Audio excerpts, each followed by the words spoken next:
Greenland is ours. What did Trump say in Davos? U.S. President Donald Trump spoke at the World Economic Forum in Davos. As expected, a large part of his speech was devoted to the topic of Greenland. He emphasized that this ice hunk should become part of the United States. Trump also spoke about the need to conclude a peace agreement on Ukraine, the great contribution of the U.S. to the existence of NATO, and the numerous achievements of his administration. Trump arrived in Switzerland later than planned due to a malfunction aboard his Air Force One. The plane returned to St. Andrews shortly after takeoff, where Trump and his team were transferred to another plane. Nevertheless, Trump's speech at the forum started on time. He began his speech by criticizing the previous American administration. He said Democrats have weakened the United States economically and internationally, but he said he and his team have turned things around. "Our economy is booming," he said. Trump believes that the European continent, on the contrary, has chosen the wrong path of development. He said, "I love Europe, I want it to develop, but they are moving in the wrong direction," Trump said. "This is our territory."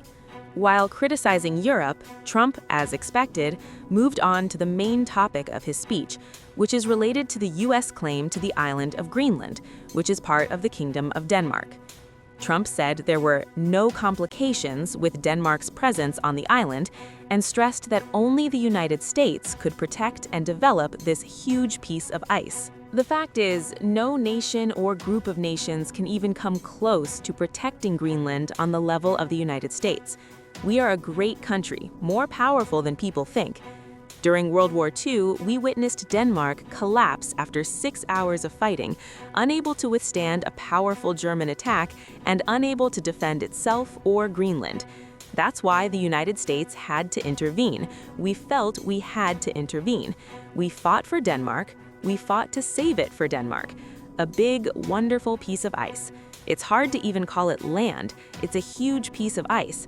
And after the war that we won, we crushed the enemy. If it weren't for us, you would all be speaking German and Japanese. After the war, we returned it to Denmark. And that was a big mistake on our part. But we did it, we returned it. But now they are being ungrateful. Now, our country and the entire world face a much greater threat than ever before from missiles and nuclear weapons.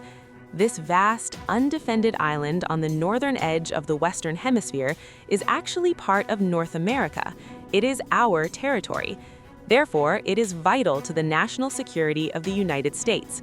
And that is why I am seeking immediate negotiations to once again discuss the acquisition of Greenland by the United States, as we have acquired many other territories throughout our history. Trump has stressed that there is nothing wrong with negotiations to purchase Greenland.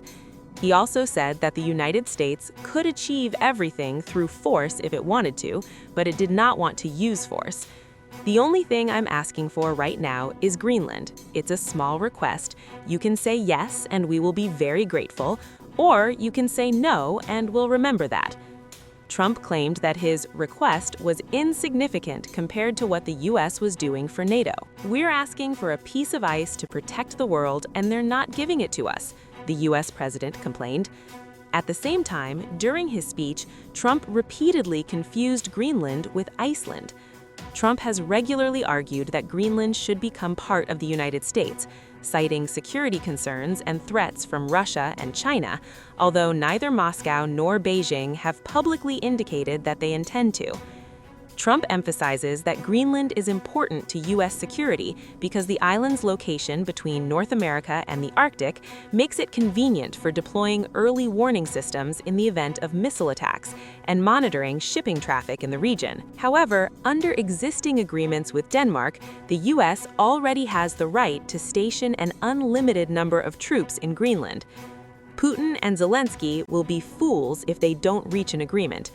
Speaking about the U.S. contribution to NATO, Trump stressed the need for the alliance to help end the war in Ukraine.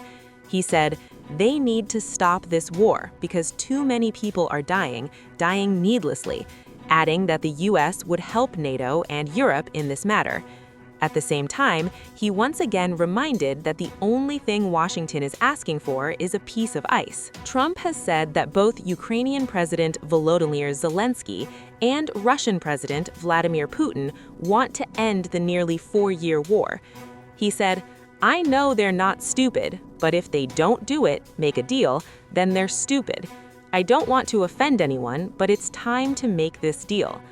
Trump also said he planned to meet with Zelensky soon. The Ukrainian leader had previously said he was not sure if he would attend Davos because Greenland, not Ukraine, was expected to be the main topic on the agenda. On Wednesday morning, NATO Secretary General Mark Rutte urged world leaders not to bow to U.S. pressure and focus on defending Ukraine from Russian aggression. According to media sources, Trump's meeting with Zelensky will take place not on Wednesday, but on Thursday, January 22nd. The Axios source noted that this will happen on the eve of the departure of U.S. Special Representative Steve Witkoff and Trump's son-in-law Jared Kushner to Moscow to talks with Putin. The U.S. does not want to subsidize the whole world. Trump also talked about his success with tariff policy during the Q&A session.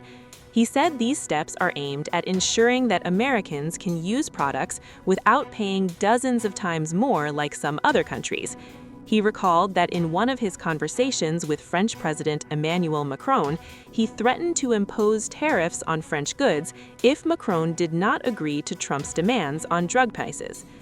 The United States is not going to subsidize the whole world. We will pay the lowest price in the world.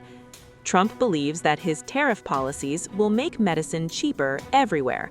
"I couldn't do it without tariffs." He said that thanks to his election as U.S. president, they were saved from the new green fraud. According to him, the increase in oil prices was precisely the green policies of the previous administration. Trump said that oil and gas production had increased during his presidency, and also said that the U.S. had seized 50 million barrels of oil from Venezuela.